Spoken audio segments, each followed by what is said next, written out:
Good morning, सुप्रभात। आप सभी का बहुत बहुत स्वागत है हमारे कुरुक्षेत्र IAS एकेडमी में। तो आज दोस्तों 31 जुलाई है, मतलब 31 जुलाई।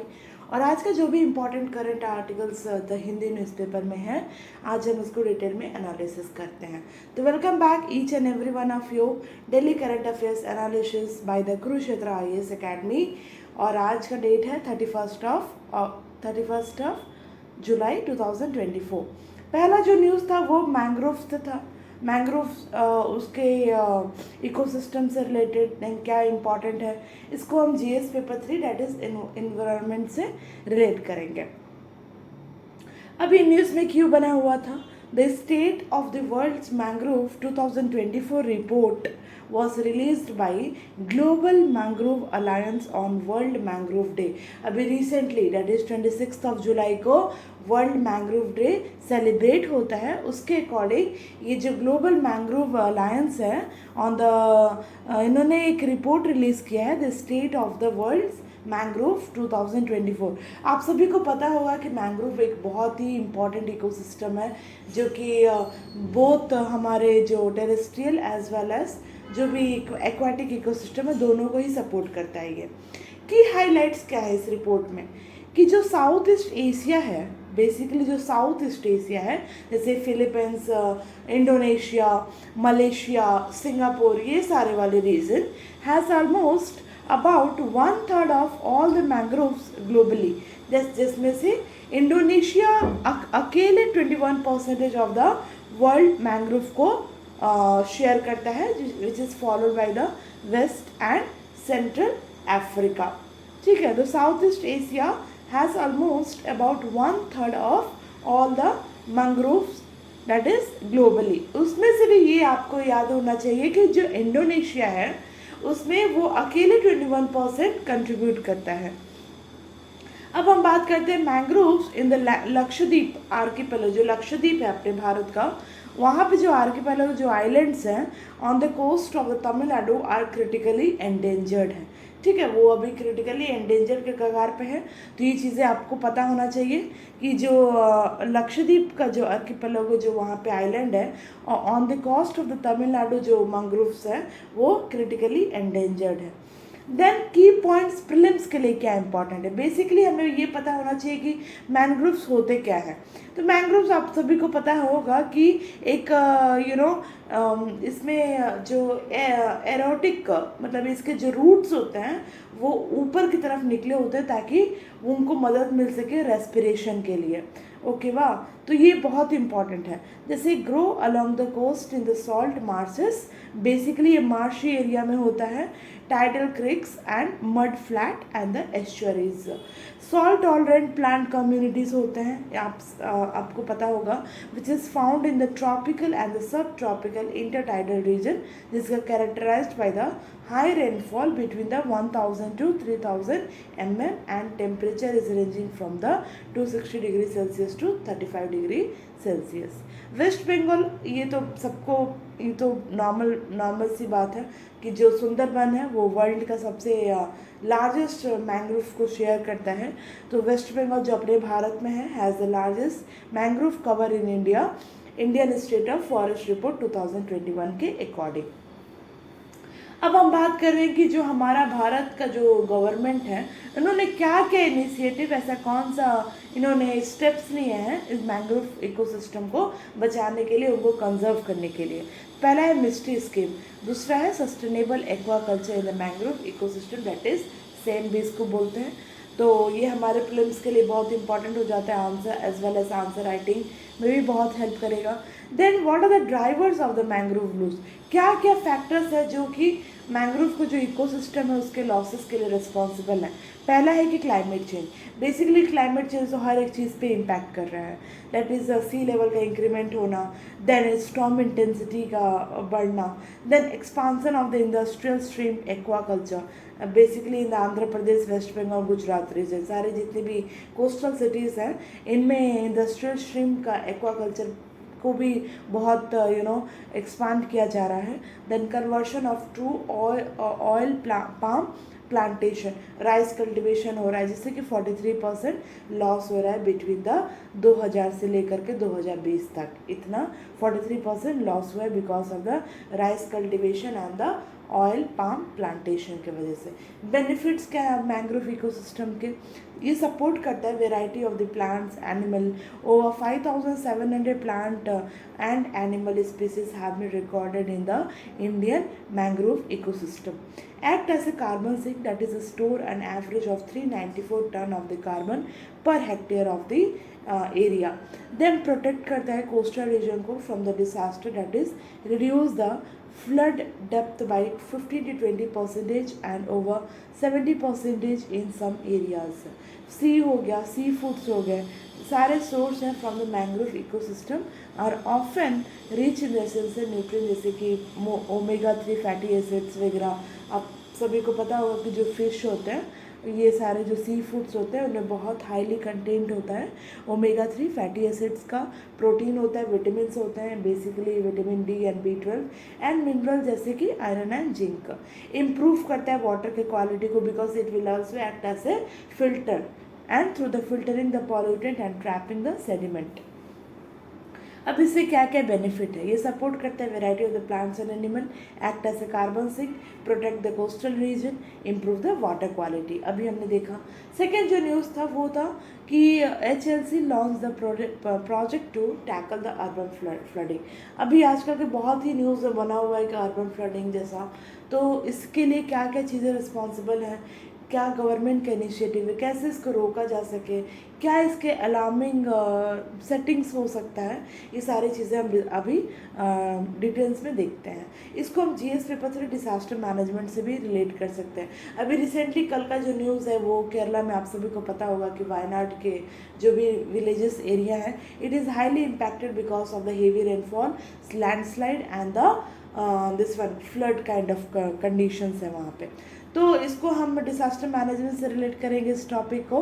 हाई लेवल जो कमेटी है दैट इज़ HLC, उन्होंने इसका चेयरपर्सन कौन होता है? Home minister, union home minister. इन्होंने अप्रूव किया है 6 प्रोजेक्ट ऑफ द 5 स्टेट. कौन कौन से 5 स्टेट? तेलंगाना, गुजरात, कर्नाटका, वेस्ट बंगाल एंड महाराष्ट्र. क्योंकि यही ऐसे सिटीज़ हैं जहाँ पे बहुत ज़्यादा अर्बनाइजेशन बहुत रैपिडली देखने को मिलता है for the urban flood management के लिए. अब हमारे लिए की प्रीलिम्स के लिए भी बेसिकली इस पर बहुत सारे प्रीवियस ईयर मेंस में भी क्वेश्चन आ चुका है कि अर्बन फ्लडिंग का क्या कॉन्सेप्ट है, कैसे होता है, क्या हमें वे फॉरवर्ड लेना चाहिए. तो ये सारी चीज़ें बहुत इंपॉर्टेंट है. अर्बन फ्लडिंग एक्चुअली होता क्या है? It refer to the rapid rise of the flood water in the urban area due to limited infiltration and heavy rainfall event. Management की दिक्कत है इसमें. देखिए कहीं ना कहीं मैनेजमेंट अगर प्रॉपर तरीके से नहीं हो तो अर्बनाइजेशन तो होगा, that is a good sign. But उसके लिए क्या क्या हमें प्रॉपर और भी क्या चीज़ें हमें मेजर्स लेने चाहिए, ये बहुत ज़्यादा इम्पॉर्टेंट हो जाता है. और ये भी डिफाइन करता है कि जो अर्बन है वो प्रॉपर सस्टेनेबल है कि नहीं. ठीक है. तो management of the urban flood falls under the purview of the state government and the urban local bodies, that is urban development authorities, जो responsible होते हैं for maintaining the drainage and sewage system in the city and town. Municipalities हो गए, then urban development authorities हो गई, ये सारी चीज़ें रिस्पॉन्सिबल होते हैं किस चीज़ के लिए? For maintaining the drainage and the sewage system cities वगैरह में. Then what are the causes? पहला ही हमने बताया human factor, that is anthropological activity.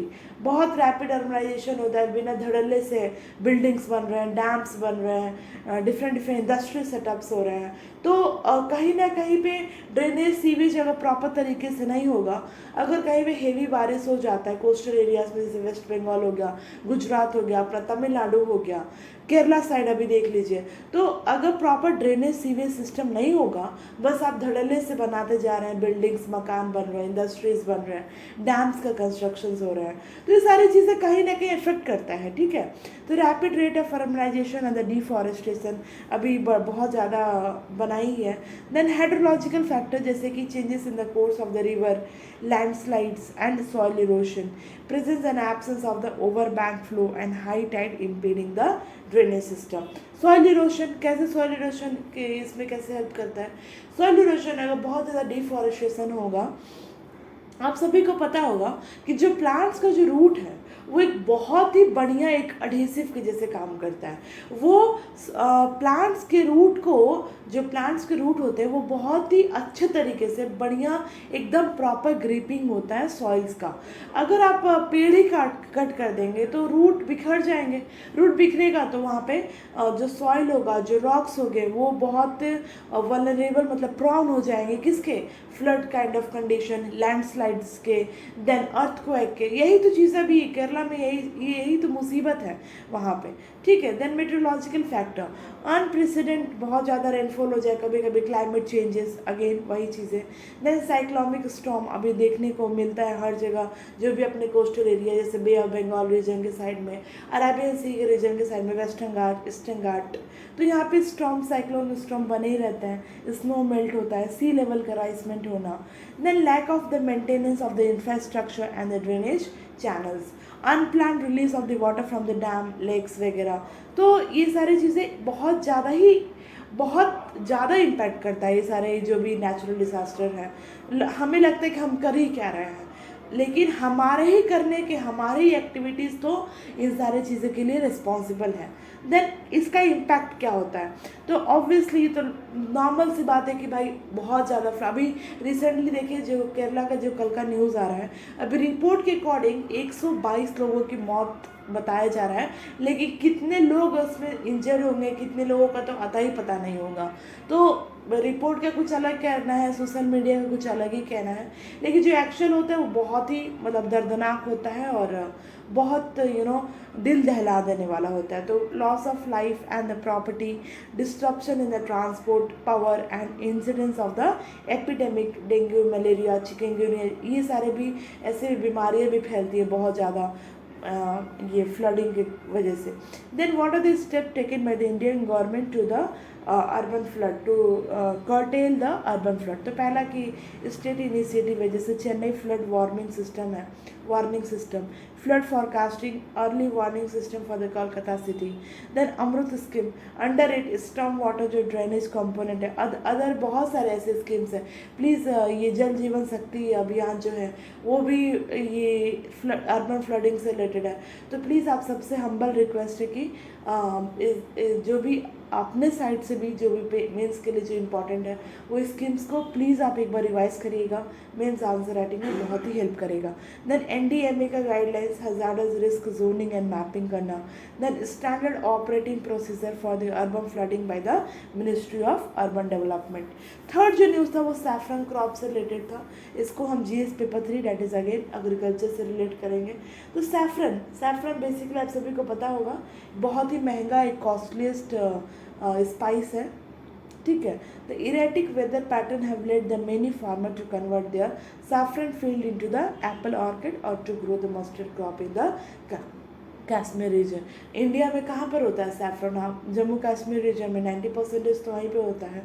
तो अभी जो वेदर का जो पैटर्न है उसके चेंजेस होने की वजह से जो फार्मर हैं जम्मू कश्मीर रीजन के, इन्होंने सैफरन को ना ग्रो करके अब ये मूव कर रहे हैं, शिफ्ट हो रहे हैं किसके थ्रू, किसके टूवर्ड्स एप्पल ऑर्किड्स के थ्रू, उसके साइड में।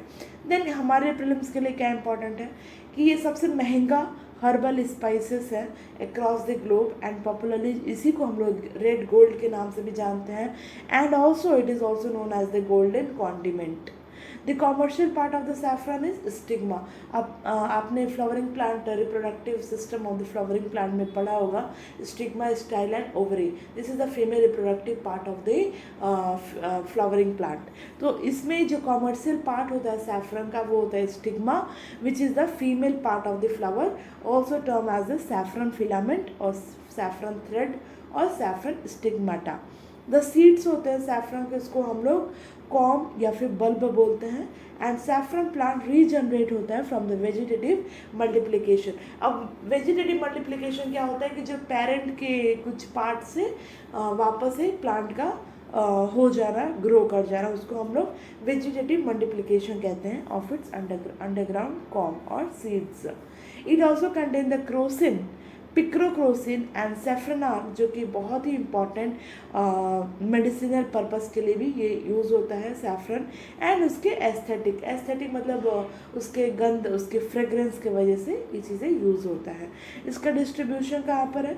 तो saffron plant is native to the Greece and Asia, but now it is cultivated in the many part of the world, basically in the Europe, उसमें से भी Italy, France, Spain, China and as well as India. Bharat में 90% saffron का production कहाँ से होता है? Come from the Kashmir, weather it has been grown for the centuries. क्या क्या रिक्वायर क्लाइमेटिक कंडीशन होना चाहिए? एक तो एलिवेशन होना चाहिए 1500 से 2000 मीटर का above the sea level. Then temperature का भी बहुत बड़ा रोल है। टेम्परेचर भी मतलब ज़्यादा high temperature tolerance saffron plant नहीं होता है। और भी इसको इसको हमेशा ड्राई कंडीशन चाहिए, कोल्ड कंडीशन वेदर होना चाहिए, तो वहाँ पे बहुत अच्छे तरीके से सैफरन कल्टिवेट हो सकता है। Thank you so much. If you have any doubts, any queries, please आप हमें इस नंबर पे कॉल कर सकते हैं। आप हमारे इंस्टाग्राम, फेसबुक आईडी पे भी फॉलो कर सकते हैं। And also if you have any admission related queries, don't hesitate to mail us on this mail ID. Thank you so much.